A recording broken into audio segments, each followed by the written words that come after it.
Grabe kasi kayo. Grabe yung...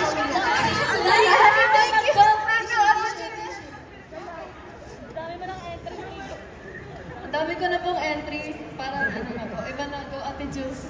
Kaya naman mo magsalita. Wala, ano? Nakakaintindi po kayo ng English? Mahirap po din Tagalog eh. Okay. Knock knock. Joke! We go. We go! We go.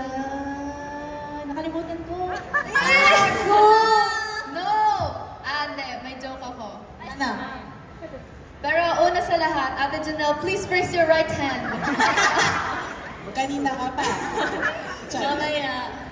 Pero guys, alam niyo namang patapos na ang aming performances. Kung hindi halata sa itsura namin, ewan ko na lang po. Nag-enjoy po ba kayo? Totoo po.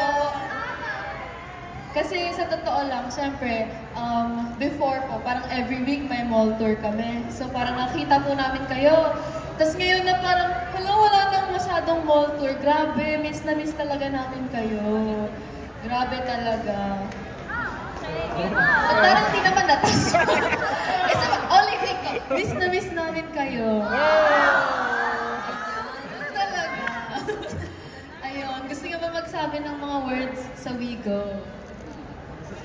Tilin. Word. Direct sentences, please. Gano'ng kabigat?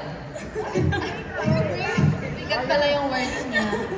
Ayun, gusto ko lang magpasalamat ulit sa mga Wigo na dumayo para lang mapanood kami. And sa lahat po ng mga taga-Olongga mo, maraming salamat po sa warm welcome na ibinigay niyo po sa amin for today's event. Thank you din po sa pananood. Yes po, thank you rin po. And promise po ba, naaabangan niyo po yung pinahanda namin Christmas Carol? Oh! Christmas! Christmas! Pasko na agad, wala pa nga November. Malay mo lumabas siya ngayong Vermont. Ay! Sorry guys. Tawag panirinig natin doon sa mga Christmas party. Sana ipatugtog yun sa mga Christmas party nyo guys. Pumunta po kami doon para tingnan namin kung